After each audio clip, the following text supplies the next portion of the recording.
가끔 동물원에 가면 그 동물원에서 새나 물고기나 맹수들에게 먹이를 주는 시간과 딱 일치될 때가 있습니다. 그게 바로 이제 피딩 타임입니다. 먹이를 주는 시간이 피딩 타임인데, 이 피딩 타임에 맞추어서 이 동물원에 가면 시간을 참 잘 맞춘 겁니다. 보통 때는 흩어져 있던 물고기들이 먹이를 줄 때는 한 자리에 다 모여가지고 전부 막 입을 벌려가지고 또 담배 피우듯이 뽀끔뽀끔 하면서 막 먹이를 먹으려고 하고, 새들도 흩어져 있다가 다 한 자리에 모여서 먹이를 쪼아 먹기에 바쁩니다. 그리고 사자들도 보면 보통 때는 막 들어 누워서 늘 잠만 자고 그러더니 이 피딩 타임이 되면은 그 철조망 위로 던져주는 그 고기 덩어리를 먹기 위해서 점핑을 해가지고 고기 덩어리를 먹는 것을 볼 수가 있습니다. 한 번은 일본의 어떤 그 원숭이 동물원에 간 적이 있습니다. 일본 말로 원숭이를 이제 사루라고 합니다. 근데 그것은 그 일부러 만든 그 사루 동물원이 아니었습니다. 그 산에 사는 원숭이들이 자꾸 내려와 가지고 절에 들어와 가지고 사는 겁니다. 그 중들하고 그 원숭이하고 같이 지내요. 한쪽에서는 연불 외우고 한쪽에서는 원숭이들이 또 놀고, 그런데 그 국가에서 관리인을 임명을 해가지고 원숭이들에게 먹이를 주는 것입니다. 제가 갔을 때가 원숭이들에게 먹이를 주는 시간이었습니다. 그러니까 막 원숭이들이 뭐 어디서 나타났는지 막 전부 다 모여 들어가지고 그 관리 사육사가 던져주는 그 먹이 막 사과도 던져주기도 하고 하는데 그걸 막 다 받아 먹습니다. 근데 왕초가 있어요. 원숭이 왕초는 안 먹어요. 바위 위에 딱 올라앉아 가지고 폼 탁 잡고 내려와서 먹지를 않아요. 이 왕초는 왜 이게 또 안 먹냐 이랬더니 관리인이 가서 이렇게 탁 바치니까 그때 먹는 겁니다. 왕초는 이 자존심이 달라가지고 다른 이 원숭이들처럼 막 내려가서 주워 먹고 이렇게 안 해요. 딱 자리를 지키고 바위 위에 앉아 있는데 관리인이 줘야 갖다 바쳐야 먹는 겁니다. 이걸 보니까 그 원숭이도 대장에 이 프라이드가 얼마나 센지 알 수가 있습니다. 원숭이들도 다 그 질서가 있는데 그 질서를 깨면 맞아 죽는 겁니다. 원숭이들도 보면 온천을 좋아하거든요. 다치거나 뭐 뼈가 부러지거나 이러면은 온천에 가가지고 목욕하면 낫는다는 걸 아는 겁니다. 근데 순서가 다 있어요.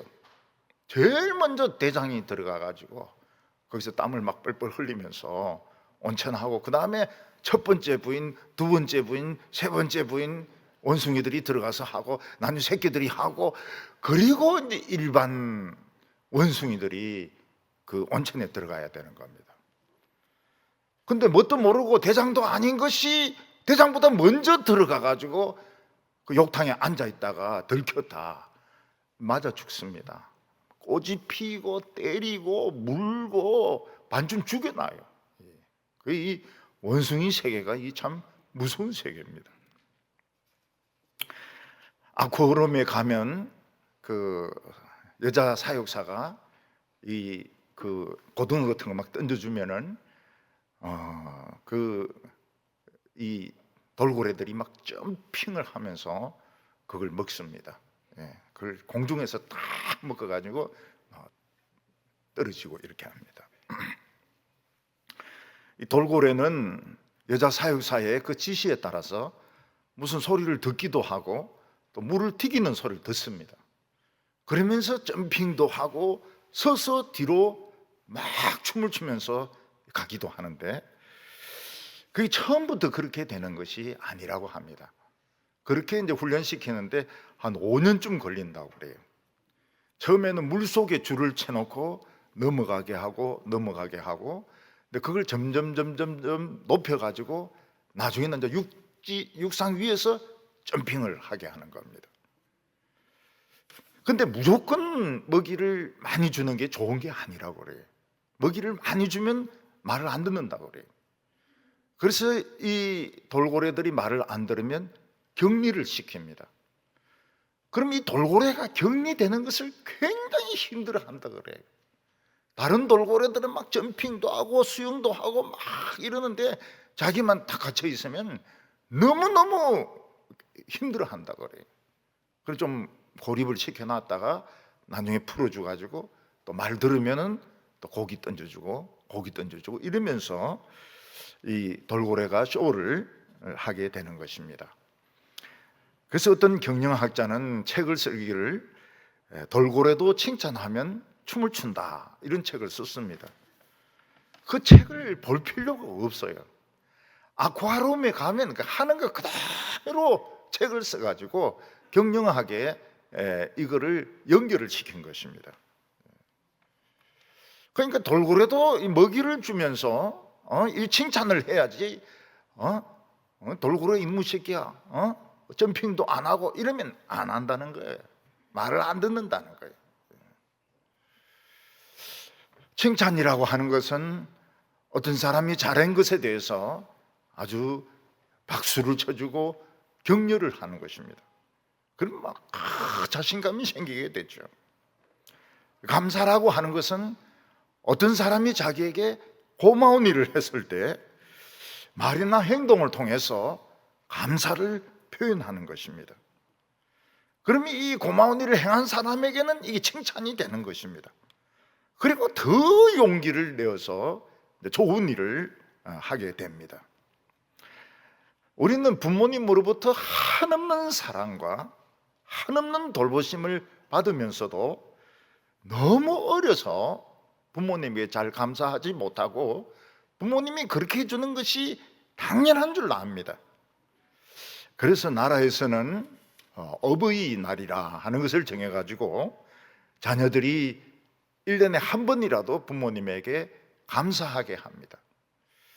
그래서 부모님에게 카네이션도 달아드리고 케이크도 사다 드리고 뭐 선물도 드리고 용돈도 드리고 그러면 그 부모님들이 굉장히 좋아하세요. 왜냐하면 부모님이 뭐 꽃이나 돈이나 케이크가 좋은 것이 아니고 우리 자식이 벌써 이래 자라서 고마움을 아는구나. 부모의 수고에 고마움을 아는구나. 그래서 부모님들이 굉장히 좋아하고 기뻐하는 것입니다.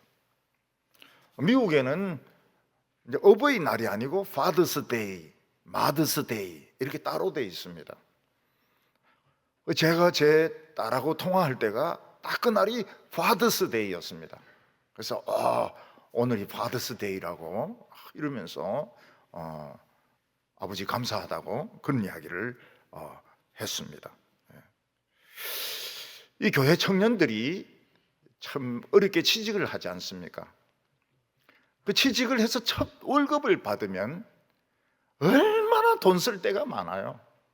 그동안에 뭐 알바도 하고 수입도 제대로 없었고 막 그리 어렵게 지냈는데 첫 월급을 받으면 그 첫 월급에서 넥타이를 사가지고 저한테 가지고 옵니다.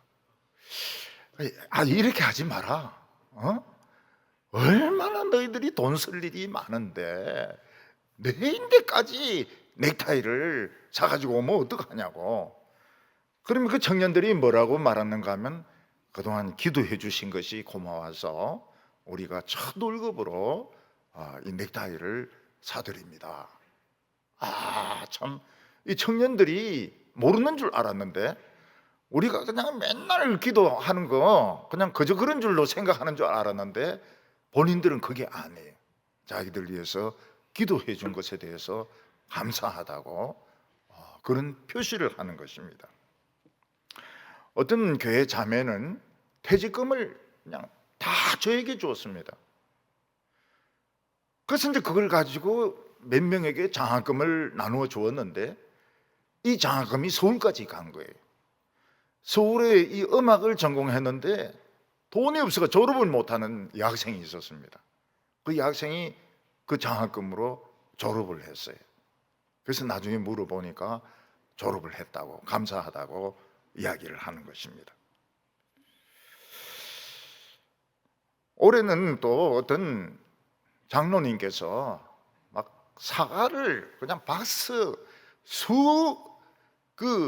교육자 수대로, 직원 수대로 사과를 사가 막 트럭채로 교회로 왔습니다. 또 교육자들이 싸우지 말라고 그 박스 위에다 이름을 다 붙여놨어요. 자기 이름 찾아가라고. 그게 욕하는 거 수십 배의 효력이 있는 것이죠. 부교육자인데 설교 좀 짧게 해라. 그 설교가 뭐냐? 태도가 그거 뭐냐? 아무리 말해도 안 듣습니다. 왜냐하면 이 목사들은 자기 설교가 제일 좋은 줄로 알거든요. 부인이 잘못해서 걸렸다가는 저주를 퍼붓습니다. 근데 이제 사과를 이렇게 막 이름표 붙여가지고 다 주면 고민을 하게 되요. 내가 이 사과를 받을 자격이 있는가? 내가 정말 설교를 짧게 했는가? 내가 정말 교회에서 처신을 올바로 했는가? 내가 교인들 앞에서 정말 내가 자격이 있는 목사인가?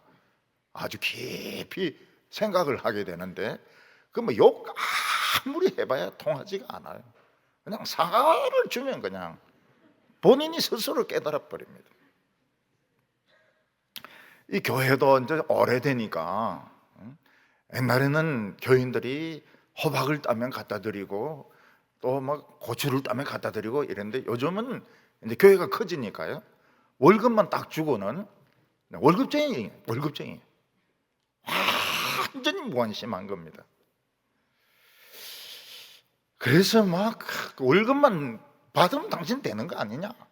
그래서 자기 떠들고 싶은 대로 떠들고 할 말 다 할 거 다 하고 멋대로 막 행동하는데 정이 떨어지죠. 여기 더 있을 필요가 없구나.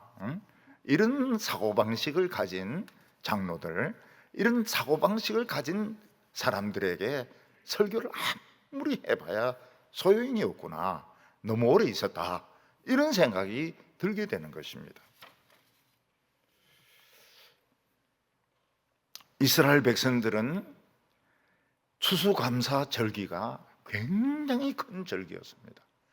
그들이 곡식이나 밀이나 보리는 맥주절에 했습니다. 그러면 이제 추수감사절에는 뭘 추수하느냐 하면은 포도라든지 올리브, 기름 짜는 것을 하게 됩니다. 포도주로는 포도주 술을 담그게 됩니다. 그런데 그 추수감사절이 이스라엘 달력으로는 7월인데 우리는 10월하고 11월에 걸쳐 있습니다. 그런데 절기가 크게 3번이나 있습니다. 추수감사절 달에는 절기가 3번이 있어요. 그 10월 1일이 딱 되면 나팔절입니다. 나팔절. 그 곡식을 다 펼쳐놓고 그 위에다 제사장이 나팔을 막 부는 겁니다. 이게 나팔절입니다. 곡식을 펴놓고 나팔을 분다고 해서 곡식이 많아지는 것도 아니고 곡식이 더 맛있어지는 것도 아닙니다. 그런데 이스라엘 백성들이 곡식을 펴놓고 나팔을 부는 것은 우리 이스라엘 백성들은 이 양식으로 사는 것이 아니다. 하나님의 말씀으로 사는 것이다. 우리는 어떤 어려움이 오고 어떤 전쟁이 오더라도 우리는 하나님의 주시는 힘으로 싸워서 이긴다. 그래서 나팔을 막 부는 것입니다. 예수님께서 40일을 굶주렸으니까 정말 너무너무 배가 고팠습니다. 그때 사탄이 와서 뭐라고 말합니까? 이 돌들로 떡을 만들어 먹으라고. 예수님께서 뭐라고 말씀하십니까? 사람이 떡으로만 살 것이 아니요 하나님의 입에서 나오는 말씀으로 산다고. 너는 하나님의 백성을 오해하고 있다. 하나님의 백성들은 돈이나 떡으로 사는 것이 아니고 하나님의 말씀을 먹으면 산다. 그러면서 사탄을 물리치셨습니다. 그리고 이제 보름 정도 되면 또 다른 절기가 열리게 되는데 그게 대속죄일입니다. 대속죄일이 되면 1년에 딱 한 번 대제사장이 피를 가지고 지성소로 들어가게 됩니다. 지성소에서 못 나오고 죽는 수도 있어요. 그래서 끈을 뒤에 잡아매 가지고 들어갑니다. 죽으면 끈을 당기서 시체를 꺼내려고요. 그런데 대제사장이 살아서 나오면, 피 뿌리고 살아서 나오면 이스라엘 백성들 전체의 죄가 다 용서가 된 겁니다. 그래서 죄 용서받는 대속죄일이 추수감사절에 있습니다. 그래서 예수님이 무덤에서 살아서 나왔다는 게 그렇게 중요합니다. 우리 모두의 죄가 다 용서가 된 것입니다. 그리고 이스라엘 백성들은 추수감사절이 되면은 그들은 집에서 다 나옵니다. 그래서 옥상이라든지 마당이라든지 들판에 나무를 잘라가지고 그 초막을 만듭니다. 초막을 만들고 일주일 동안 그 안에서 생활을 합니다. 이스라엘 백성들이 왜 좋은 집에서 안 살고 그런 움막 같은 그런 집을 지어가지고 거기서 살까요? 이스라엘 백성들이 과거에 40년간 이 광야를 돌아다닐 때 그들은 이제 그런 식으로 살았던 것입니다. 그때 하나님께서 40년 동안 그들에게 물을 주셨습니다. 마실 수 있는 물을 주시고 40년 동안 만나를 주셨습니다. 그래서 이스라엘 백성들은 우리가 아무리 어려워도 우리가 이 장막을 기억하고 우리가 이 초막을 기억하는 동안 하나님은 우리에게 먹을 것을 주신다, 마실 것을 주신다. 이것을 우리의 미래를 하나님이 책임져 주신다는 것을 이스라엘 백성들은 하나님 앞에서 고백을 했던 것입니다. 우리 성도님들은 2년 동안 코로나로 많은 어려움을 겪었습니다. 말씀은 안 하고 계시지만은 정말 그 개인 사업을 하시다가 문을 닫으신 분도 있고 또 빚을 지신 분도 있고 또 돈이 없는 분들도 많이 계시고 미래에 대해서 걱정을 많이 하고 계시면서 오늘 나왔을 것입니다. 오늘 하나님께서 우리에게 천국의 비밀을 가르쳐 주실 것입니다. 사람이 떡으로만 사는 것이 아니요 하나님의 말씀으로 살고 오늘 우리는 다 깨끗해질 것입니다. 몸에 때가 없어질 것입니다. 목욕탕 갔다 온 이상으로 깨끗해질 것입니다. 그리고 하나님은 들판의 반석으로 광야의 반석으로 우리에게 생수를 먹여주실 것입니다. 오늘 여기 첫 번째로 보면 욥이 당했던 환난을 보게 됩니다. 욥의 환난은 놀랍게도 하나님께서 천사들과 사탄 앞에서 욥의 신앙을 칭찬해 주는 데서부터 시작이 됩니다. 하나님께서 천사들과 사탄이 모인 앞에서 너희들이 내 종 욥을 지켜봤느냐? 그는 정말 믿음을 지키는 사람이고 의로운 사람인데 나는 욥 같은 이런 믿음을 가진 사람을 못 봤다. 그렇게 하면서 욥의 신앙을 칭찬하셨습니다. 욥은 자녀들의 생일이 되면 자녀들의 이름을 불러가면서 제사를 드렸습니다. 왜냐하면 자녀들이 포도주를 먹으면서 떡을 먹으면서 기분이 좋으니까 혹시 말로 실수를 해가지고 하나님의 영광을 가려울까 봐 하나님을 깎아내리는 짓을 했을까 싶어서 욥은 자녀들의 이름을 불러가면서 한 명 한 명 일일이 제사를 드렸던 것입니다. 근데 사실 이것이 모든 부모의 심정입니다. 부모가 새벽에 나와서 무슨 기도를 합니까? 물론 교회를 위해서 기도하기도 하고 나라를 위해서 기도하기도 하지만 더 중요한 것은 자녀들입니다. 자녀들이 잘 되도록, 자녀들이 교회 잘 다닐 수 있도록, 손자 손녀들에게 사고가 나지 않도록, 그래서 매일 그들의 이름을 불러가면서 자녀들을 위하여, 손자 손녀들을 위하여 기도를 하는 것입니다. 혹시라도 말로서 실언을 할까 싶어서, 혹시 믿음이 없어져서 하나님을 떠날까 싶어서 기도를 하는 것입니다. 이게 우리 부모들의 심정입니다. 자식이 혹시 직장에서 쫓겨나가지고 직장이 없어질까 싶어서 걱정을 합니다. 이것이 언제 욥의 신앙입니까? 환난을 받기 전에 욥의 신앙이었던 것입니다. 하나님은 이 정도의 신앙을 보고서도 욥의 신앙을 칭찬하셨습니다. 혹시 자식이 신앙에서 떨어질까 봐, 혹시 자식이 술 한잔하고 교회를 해방할까 봐 욥은 매일 자식들을 위해서 제사를 드리고 예배를 드렸던 것입니다. 그랬더니 사탄이 하나님의 칭찬을 듣고 욥을 시기했습니다. 이 사탄은 하나님의 말씀을 듣고 막 빈정거립니다.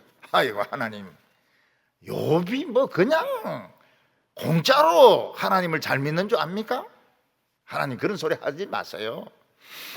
하나님께서 욥에게 복이란 복은 다 내려주시고 재앙이 오려고 하면 다 막아주시고 이러니까 하나님을 사랑하시는 것이지, 복 받고 하나님께 감사하지 않는 사람이 어디 있습니까? 하나님이 좋은 걸 막 주시니까 욥이 저렇게 잘 믿는 겁니다. 하나님께서 욥의 복을 한번 뺏어가지고 보십시오. 욥이 막 당장 하나님을 저주하고 하나님을 미워하고 신앙을 막 버릴 겁니다. 그러면 하나님이 당연히 그렇게 말씀하셔야 됩니다. 하나님이 말씀하시는데 사탄 네가 뭐라고 군지렁거리느냐, 입 다물어라 이놈 자식아, 내가 그러면 그런 줄 알아야지, 이렇게 하셔야 되는데 하나님이 사탄의 말을 들어요. 그래? 복을 다 뺏어가면 나를 저주하고 욕한다 이거지, 신앙도 다 팔아먹는다 이거지, 그거 참 그럴듯하네. 그러면서 사탄에게 하나님이 허락을 하십니다. 그래, 네 마음대로 한번 해봐라. 욥의 재산도 다 뺏어가고 욥에게 어려움 한번 줘봐라. 욥이 진짜 나를 욕하는지 저주하는지 신앙 팔아먹는지 한번 보자. 그랬더니 그 다음 날부터 막 욥에게 환난이 닥치기 시작하는데, 욥이 키우던 낙타를 적이 와서 다 뺏어가고, 욥이 키우던 양을 갈대아 사람들이 와서 다 뺏어가고, 종들은 막 다 죽여버리고, 욥의 아들이 10명입니다. 아들이 7명이고 딸이 3명입니다. 같이 모여서 식사하는데 바람이 불어가 건물이 넘어져 가지고 10명이 한순간에 다 깔려 죽습니다. 욥은 한순간에 그 모든 재산, 그 모든 가축들, 그 모든 종들, 심지어는 10명의 자자들까지 다 죽어버렸습니다. 완전히 알몸이 되었습니다. 욥은 너무너무 가슴이 아파서 통곡을 합니다. 특히 자기가 사랑했던 그 자녀 10명이 한 명이 죽어도 통곡을 하는데 10명이 막 싹 다 죽어버렸으니까 막 통곡을 합니다. 그리고 욥이 한 말이 무엇입니까? 우리가 이 세상에서 알몸으로 태어났고 또 우리가 죽을 때도 알몸으로 죽으니까 여호와의 이름을 찬양할지로다. 우리 다 빈손으로 왔고 우리 갈 때 빈손으로 가는데 이 세상 살면서 하나님이 얼마나 많은 복을 체험하게 하셨는가. 가족도 만나게 하시고 사랑도 하게 하시고 그리고 돈도 벌게 하시고 집도 가지게 하시고 하나님이 얼마나 이 세상 사는 동안 많은 것을 주셨는가. 이제 나를 알몸으로 만드는 거 보니까 내가 갈 때가 다 돼서 그런 모양이다. 여호와 이름을 찬송할지로다. 이렇게 대답을 했습니다. 욥은 자기가 가지고 있는 재산들, 자녀들, 종들 자기 것이라고 생각하지 않았습니다. 이 세상 사는 동안 하나님이 맡겨주셨는데 내가 갈 때가 다 됐으니까 하나님께서 이제 이걸 빈손으로 만드시는구나. 그래서 하나님께 오히려 더 감사를 드렸습니다. 내가 빈손으로 왔는데 또 빈손이 되었습니다. 그러나 그동안 얼마나 많은 체험을 했습니까? 얼마나 많은 축복을 경험을 했습니까? 하나님 정말 정말 좋은 체험을 하게 해주셔서 감사합니다. 감사를 했습니다. 하나님은 천사들 앞에서 욥의 신앙을 칭찬을 하셨습니다. 봐라, 사탄이 나를 충동질해가지고 그 모든 복을 뺏어가면 나를 저주하고 원망하고 신앙 팔아먹는다고 했는데 욥이 날 저주했느냐? 욥이 날 원망했느냐? 욥이 신앙을 팔아먹었느냐? 오히려 하나님을 지금 찬송하고 있지 않느냐? 이 사탄아, 응? 이 돌대가리 같은 사탄아. 뭐라 합니다. 이 사탄이 졌어요. 자기가 틀렸다는 걸 인정을 해야 되는데 사탄이 또 군지렁군지렁합니다. 근데 뭐라고 군지렁거리냐? 이러니까 하나님 그런 말씀 하지 마세요. 욥은 진짜 이기적인 인간입니다. 내가 본 인간 중에서 최고로 이기적인 인간입니다. 욥이 하나님을 찬양하는 이유가 뭡니까? 자식이 죽고 가축이 죽고 이런데 하나님을 찬양하는 이유가 뭡니까? 지 몸이 성하거든요. 지 몸에는 아직 병이 안 왔거든요.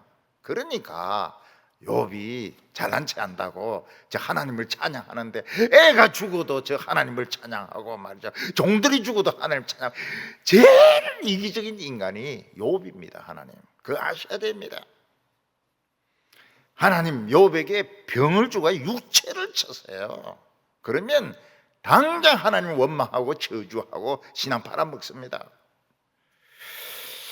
그러니까 하나님께서 야, 내가 그렇다면 그런 줄 알 것이지 네가 뭐라고 군지렁거리냐 이래야 될 것 같은데 아 그래? 몸에 병을 주면 신앙을 팔아먹는다 이거지? 그래 알았다. 사탄에게 욥에게 병을 주게 합니다. 네 마음대로 해봐라. 무슨 병이든지 다 줘봐라. 그러나 욥의 목숨은 해치지 말라고 이야기를 합니다. 그 다음 날 사탄이 욥에게 병을 주는데 별 희한한 그 고통스러운 병을 다 줍니다. 그 요즘 같으면 암이라든지 이런 병이 무섭지만 이거는 상당히 가거든요. 상당한 시간이 흘러가고 본인은 그걸 못 느낍니다. 사탄이 보기에는 바로 이걸 느껴야 되니까 요즘으로 치면 대상포진 같은 거 아닌지 모르겠어요. 막 머리 꼭대기부터 발바닥까지 물집이 생기고 물집이 터져서 진물이 흐르고 이게 낫지가 않고 그리고 막 그렇게 아픈 거예요. 우리 성도님들 중에서도 보면 이 대상포진에 걸린 분들을 만날 때가 있습니다. 근데 굉장히 아프다 그래. 가슴에 보면 막 물집이 쫙 생기고 등에도 보면 물집이 쫙 생기고 어떤 분은 막 머리에도 대상포진이 와가지고요. 머리에도 막 물집이 생긴 분이 계세요. 그런데 이 사탄은 욥에게 특대 대상포진 같은 이런 병을 줘가지고 그냥 머리 끝부터 발끝까지 눈 위에까지 입술까지 온 몸에 대상포진 그런 병을 걸리게 해가지고 열은 끓어오르고 몸은 막 진물 흐르고 닦지 않고 가렵고 잠을 못 자는 겁니다. 미치도록 만들었습니다. 욥은 몸이 너무 가려우니까 견딜 수가 없습니다. 그래서 기와장 같은 것을 구해가지고 몸을 붓붓 끓고 있습니다.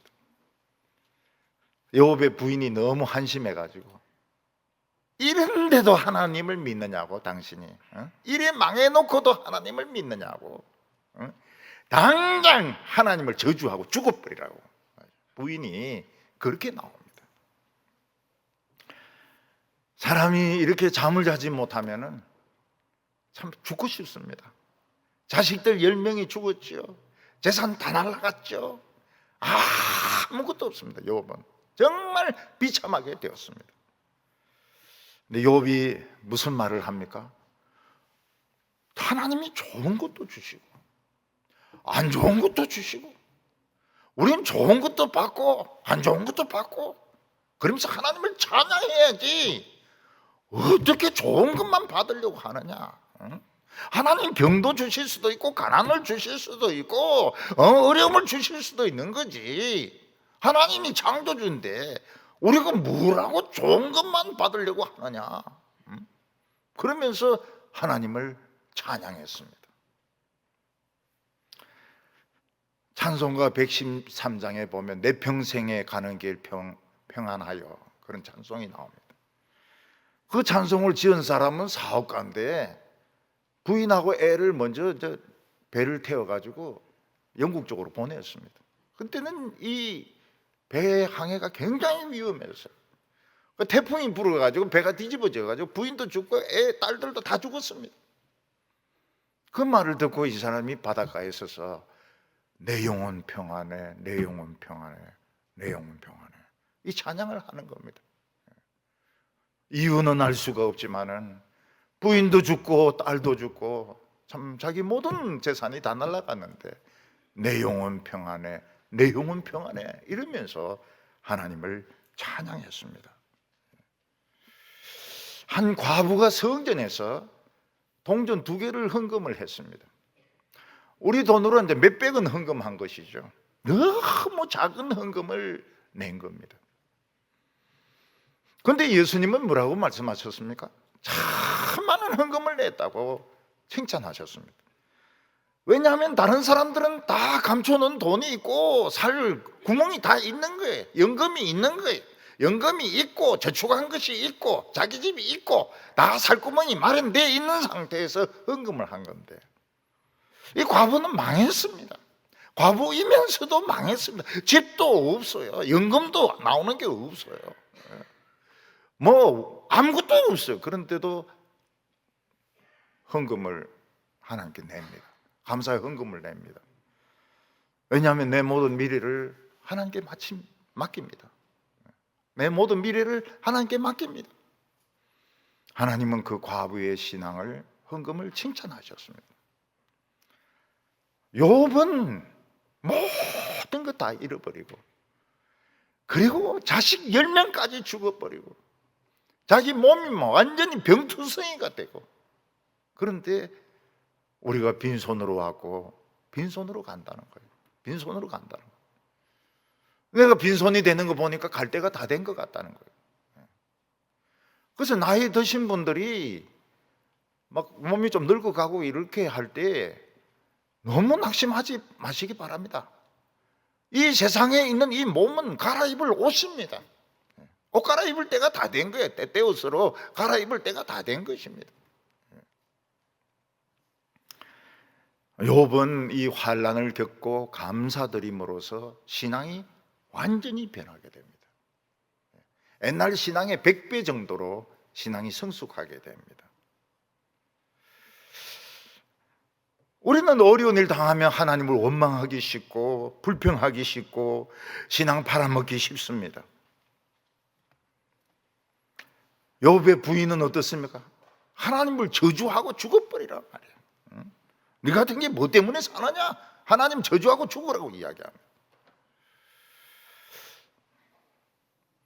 작년과 올해 2년 동안 정말 전무후무한 요엘서에 나오는 전무후무한 메뚜기 재앙이 아니고 코로나 재앙이 와가지고 참 사람들이 장사가 사업이 참 어려움 겪고 뭐 학원도 어려움이 겪고 뭐 모든 사업 모든 개인 사업자들 망하고 참 어려움이 엄청난 가운데서 우리가 추수감사절을 맞이하고 있습니다.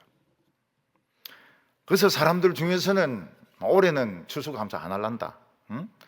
뭐가 있어야 감사를 드리지, 아무것도 없는데 무슨 감사를 드리냐, 이런 생각을 하는 분이 있을지도 모르겠습니다. 근데 우리는 하나님께 감사할 것이 너무나도 많습니다. 그 첫째가 무엇입니까? 우리는 이 코로나 팬데믹을 통해서 하나님의 높고 위대하심을 발견하게 된 것입니다. 이 코로나가 퍼지기 전에는 사람들이 북한의 핵 문제 가지고 막 이야기를 하고, 미국의 핵 잠수함이 뜨고 뭐 핵 항공모함이 오고 죽음의 백조라고 해서 핵무기 막 10개 이상을 실은 이런 비행기들이 괌에서 뜨고 막 그렇게 했습니다. 근데 팬데믹이 오니까 그런 거 싹 없어져요. 팬데믹 앞에는 아무것도 소용이 없나. 핵무기나 뭐 잠수함, 뭐 이런 항공모함 아무 소용이 없는 거예요.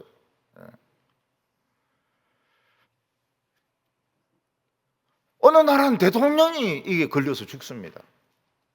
학자도 죽습니다. 가수도 죽습니다. 일본에 유명한 사람들 많이 죽었어요. 세계적 프랑스나 뭐 영국이나 이런 데서 유명한 사람들이 많이 죽었습니다. 심지어는 미국 대통령까지 걸려가지고 막 어려운 약 먹고 이제 겨우 살아남았다고 이야기를 하고 있습니다. 어떤 큰 유람선이 있는데 손님 더 태우려고 베트남에서 휠체어 탄 할아버지 한 명 태웠습니다. 이분이 확진자인 거예요. 그 배에 이게 퍼지는 겁니다. 배에 이 코로나가 퍼져가지고 일본까지 오기는 왔는데 아무도 못 내려요. 내리지도 못하고 집에도 못 가고, 거기서 또 안에서 사람들은 죽고.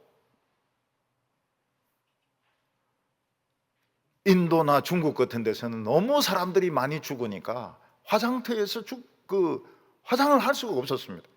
그래서 길가에 막 쭉 나무들 쌓아놓고 시체를 태우고, 어떤 나라에서는 트럭에 실어가지고 그냥 구덩이 파가지고 그냥 묻어버립니다. 그러니까 인간이 아무것도 아닌 거예요.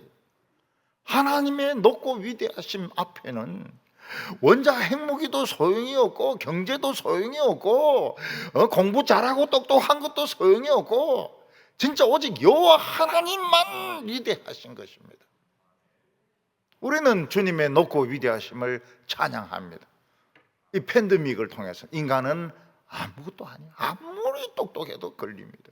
운동 잘해도 걸립니다. 제일 똑똑한 사람이 누굽니까? 마스크 끼고 그냥 집에서 안 나오는 사람이 제일 똑똑한 사람인 겁니다. 그리고 우리가 또 하나님께 감사해야 되는 것이 뭐가 있습니까? 우리 지금 인류가 사는 것 보십시오. 노아 홍수 때와 똑같습니다. 사람들이 그렇게 피를 흘리는 걸 좋아해요. 피를 흘리는 거. 그래서 막 격투기 같은 것을 하고, 애들은 게임을 하고, 게임을 하다가 못마땅하면 막 그 학교에 가가지고 막 사람들을 쏘아 죽이고 말이죠.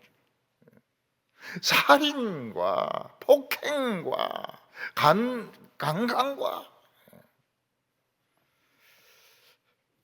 그리고 사람들이 얼마나 엄난해졌는지 모릅니다. 말할 수 없이 엄난해요.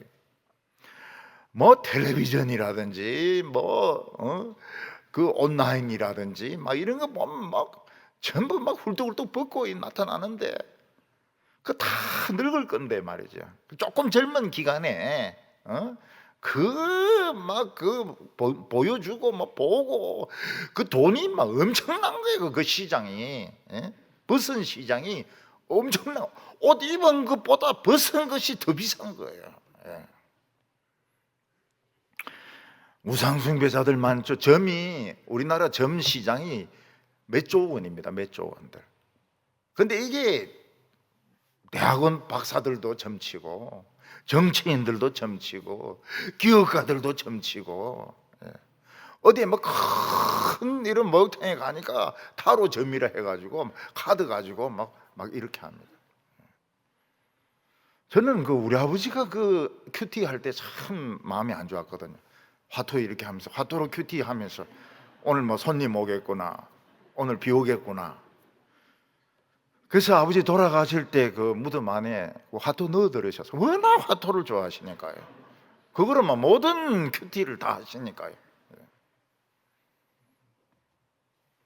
우리 인간들은 유황불로 멸망받아야 됩니다. 소돔과 고모라와 같이, 노아 때와 같이 힘센 놈이 막 작은 사람 두들겨 패고 말이죠.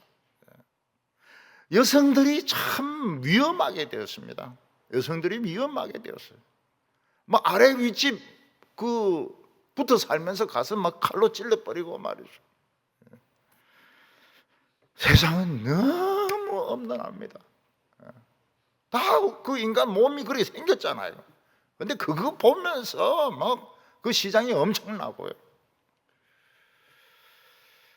하나님께서는 불과 유황불로 심판하셔야 되는데 불과 유황불보다 훨씬 약한 100분의 1, 1000분의 1 약한 코로나, 그거로 하나님이 치신 겁니다. 매를 치면은 너무 가벼운 매를 치신 것이죠. 그러니까 또 클럽에 가서 춤추고 또 막 그 게임룸에 가서 하고 막 또 사람들이 막 술 마시고 이러는데 매가 점점 굵어지는 것 같아. 보니까 막 변종을 일으켜 가지고요. 욥은 이 환난을 겪으면서 신앙이 100배 이상 자라게 되었습니다. 욥은 처음에 친구들하고 막 토론하면서 제일 답답한 것이 뭔가 하면 하나님은 너무 위대하시기 때문에 하나님 앞에 자기를 변명해 줄 사람이 없다는 겁니다. 누군가가 나를 좀 변명해 줬으면 좋겠는데, 내 심정을 하나님께 좀 이야기를 해 줬으면 좋겠는데, 나는 하나님을 불신하지 않았고 하나님 불평하지 않고 원망하지 않았는데 친구들은 다 그런 줄 아는 거예요. 누가 좀 나를 하나님 앞에서 변호해 줬으면 좋겠다. 근데 나중에 이 변호자가 있는 것을 알았습니다. 하나님 말고 또 하나님이 있는 거예요. 하나님이 두 분 있는 걸 알게 되었습니다. 야, 이거는 엄청난 발견이죠. 이 두 번째 하나님이 모든 복을 다 주시는 겁니다. 모든 복을 다 주세요. 그리고 욥은 자기가 죽은 뒤에 없어지는 것이 아니고 죽는 것이 옷 갈아입는 거라는 것을 알게 되었습니다. 이 육신 벗은 후에 내가 주를 보리라. 내가 주님을 본다는 겁니다. 뭐 입고 새 옷 입고 주님을 보리라. 여러분, 아무리 좋은 옷을 입어도 옷은 낡아지게 되어 있습니다. 새 옷으로 갈아입어야 됩니다. 죽는 것은 새 옷으로 갈아입는 것입니다. 갈아입는 것입니다. 헌 옷 가지고 막 안 뺏기려고 그럴 필요가 없습니다. 그 노인들은 무슨 생각을 해야 됩니까? 아, 내가 이 새 옷 갈아입을 때가 다 돼 가는구나. 자꾸 늙어가는 거 보니까 새 옷 갈아입을 때가 다 돼 가는구나. 노인인데 머리가 완전 많이 빠지지 않습니까? 아, 새머리 심을 때가 다 돼 가는구나. 이런 생각을 해야 되는 것입니다. 그때 누구를 보게 됩니까? 새 옷 입고 부활하신 주님을 보게 되는 것입니다. 욥은 환난을 당하고 난 뒤에 신앙이 수백 배 커지게 되었습니다. 우리는 하나님을 볼 수 있어야 됩니다. 욥이 뭐라고 말합니까? 하나님에 대하여 귀로 듣기만 하였더니 이제는 내가 하나님을 봅니다. 믿음의 눈으로 하나님이 생생하게 보인다고 이야기를 했습니다. 사렙다 과부는 하루 딱 먹고 죽을 양식만 있었는데 엘리야가 와가지고 그 떡을 놔달라 했을 때 기꺼이 줍니다. 그리고 그 집에는 기적이 계속 일어났습니다. 수르보니게 여인은 예수님에게 딸 고쳐달라다가 개 같은 여자라는 소리를 듣습니다. 이 개 같은 여자가 말이야, 왜 자꾸 병 고치달라고 하냐고. 그러니까 이 여자는 개라는 소리를 듣고도 막 예수님 물고 이러지 않고 개입니다. 주인의 상에서 떨어지는 부스러기를 먹는 개입니다.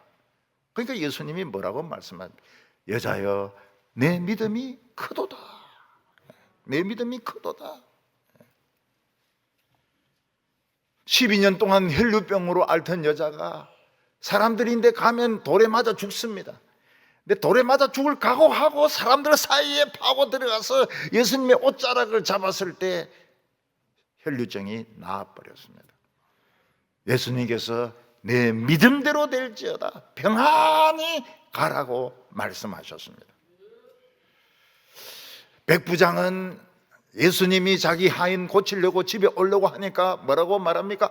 아이고, 오시지 마십시오. 오시지 마십시오. 저는 주님을 감당할 수 없습니다. 그냥 말씀만 하십시오. 그러면 하인은 낫습니다. 여러분, 교회에서 뭘 기대를 합니까? 교회에서 뭘 기대를 합니까? 말씀만 하십시오. 그러면 다 되겠습니다. 하인이 낫겠습니다. 예수님은 이스라엘에서 이런 믿음을 만나본 적이 없다고 말씀하셨습니다. 하나님께서는 유대인들이 그렇게 많은 소를 바치고 양을 바치고 염소를 바치고 비둘기를 바쳤는데 제사에 질려버렸다고 말했습니다. 왜냐하면 유대인들은 하나님이 고기를 좋아하는 줄 알고, 하나님이 육식 체질인 줄 알고, 그리고 막 소피를 꿀꺽꿀꺽 마시는 줄 알고 막 죽으라고 소고기 바치고 피를 흘리고 그렇게 했던 것입니다. 하나님이 원하시는 것은 그게 아니었습니다. 감사하는 마음을 원하셨던 것입니다. 그래서 하나님께서는 유대인들을 다 버리십니다. 그 똑똑하고 잘 믿는 유대인들을 다 버리시고 우리 같은 이방인들을 택하셨습니다. 왜 우리 같은 이방인들을 택하셨을까요? 감사하는 마음으로 예배드리도록 하기 위해서 우리를 택하신 것입니다. 하나님은 우리가 세상에서 얼마나 성공하고 얼마나 똑똑하고 얼마나 재주가 많고 얼마나 유명하고 인기가 있느냐, 그게 관심이 없습니다.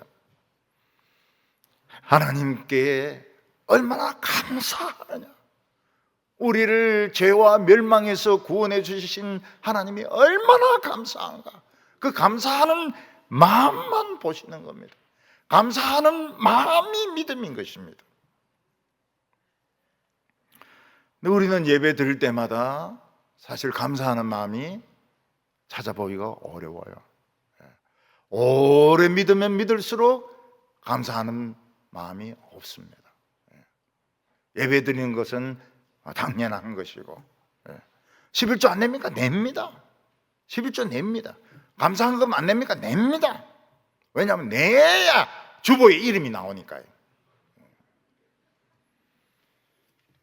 그리고 뭐 자기 마음대로 말하고 떠들고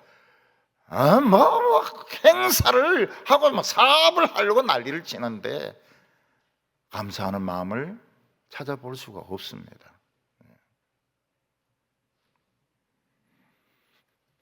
예수님은 공중 나는 새를 보라고 했습니다. 공중에 날아가는 새가 욕하면서 날아가는 새 봤습니까? 에이, 이 개새끼들 막 이러면서 날아가는 새가 있습니까? 하나님은 까마귀 새끼까지도 먹인다고 말씀하셨습니다. 우리가 입을 옷이 없을 때, 잘 집이 없을 때 들의 백합화를 보라고 말씀하셨습니다. 하나님은 들의 백합화를 입히시고 보호하시는 하나님이십니다. 하나님은 우리가 아름답도록 하기 위해서 참 아름다운 것을 느끼도록 많은 곳들을 만드셨습니다. 너무 덥지 않도록 많은 나무들을 지어서 그늘이 지게 하셨습니다. 그러나 우리는 지금 감사를 잃어버렸습니다. 어떤 사람은 코로나로 교회가 10,000개가 없어지고 교인들이 150만 명이 줄어들었다고 합니다. 그 통계 다 내봤어요. 150만 명 다 전화해 봤습니까? 150만 명에게 일일이 돌려가지고 모이질 안 했는데 무슨 150만 명이 줄어들었으면 아예 그냥 없어져 버렸죠. 아예 모이질 못했는데 정부는 기독교인 인구를 100분의 1로 줄이는 걸 목표라고 삼았다고 합니다. 1300만 명을 13,000명으로. 그러니까 막 서울은 죽으라고 못 모이게 하는 겁니다.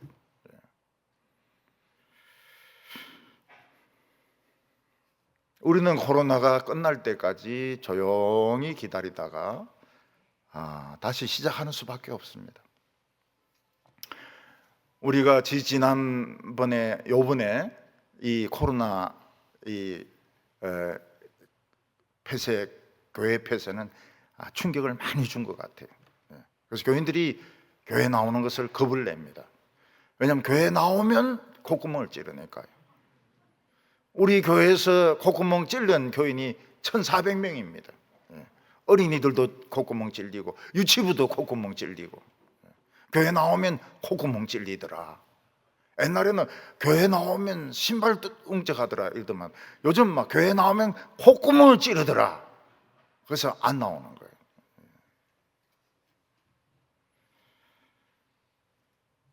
집을 짓다가 중간에 잘못되면 부술 수밖에 없습니다. 감사가 없는 교회는 부수어야 됩니다. 잘난 사람, 똑똑한 사람, 돈 많은 사람 나오는 교회는 부수어야 됩니다. 부수어야 돼요. 150만 명이 아닙니다. 부숴버려야 돼요. 감사가 없는 신앙은 부숴버려야 됩니다. 감사가 없는 직분은 부숴버려야 돼요. 환난 중에 우리가 감사한 것은 온 세상의 주권자인 것을, 하나님의 주권자인 것을 찬양하는 것입니다. 팬데믹은 하나님 앞에 아무것도 아닙니다. 발에 때만도 못한 겁니다. 거기에 벌벌벌 떱니다. 벌벌벌 떨고 정부가 떨고 질본부가 떨고 뭐 해라 이렇게 해라 저렇게 했다가 뭐 3명 앉아라 2명 앉아라 1명 앉아라. 우리는 그냥 해라는 대로 합니다. 가소로워 가지고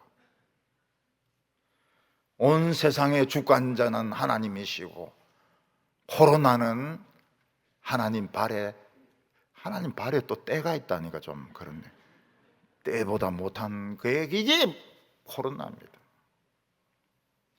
우리가 환난 중에 감사한 것은 이미 환난에 승리한 것을 선포하는 것, 나팔을 부는 것입니다. 오늘 나팔을 부시기를 바랍니다. 나이 드신 분들은 나팔이 아니고 나발을 분다 이러는데 막 어느든지 괜찮습니다. 나팔을 불든지 나발을 불든지 막 불어대야 됩니다. 우리는 환난을 이긴다, 이겼다. 그리고 환난 중에 감사하는 것은 앞으로 어떤 어려움이 오더라도 우리는 싸운다, 우리는 이긴다 하는 것을 고백하는 것입니다. 하나님은 위대하신 하나님이십니다. 우리 성도님들은 오늘 추수감사절을 통해서 예수 그리스도의 피로 깨끗함을 받으시기를 바랍니다. 사람은 떡으로 살지 않고 말씀으로 삽니다. 오늘 우리도 이 광야 같은 세상에서 하나님의 생수로 살 줄로 믿으시기를 바랍니다. 기도드리겠습니다. 거룩하신 하나님 아버지, 팬데믹을 통하여 하나님의 위대하심과 하나님의 영광을 나타내심을 찬양합니다. 우리가 환난 가운데 어려움을 당하지만 하나님을 원망하거나 하나님을 욕하지 말게 하여 주시고 신앙 팔아먹지 말게 하여 주시고 하나님을 찬양하게 하여 주시옵소서. 이번에 추수감사절을 통해서 우리에게 큰 하나님의 축복이 임할 줄로 믿습니다. 절대로 마귀의 소리에 흔들리지 말게 하여 주시고 세상 따라가지 말게 하여 주시옵소서. 예수님의 이름으로 기도하옵나이다.